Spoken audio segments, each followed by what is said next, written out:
Here is how to do the blur effect while someone is moving.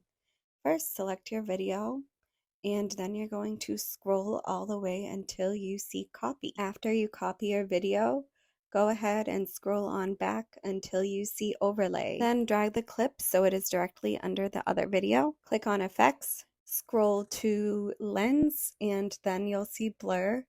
Hit the adjust button and drag it all the way to 100. Make sure the blur effect is for the whole duration of your video. Click on object and hit overlay. Your whole video should look blurry, but we're going to change that.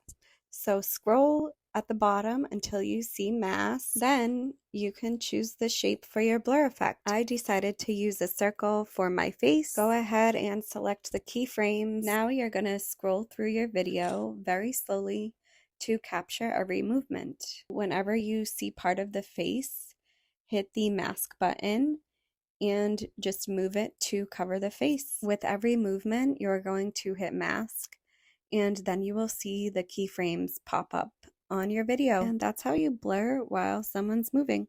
I hope this video helped. Let me know if you have any questions. Follow for more tips.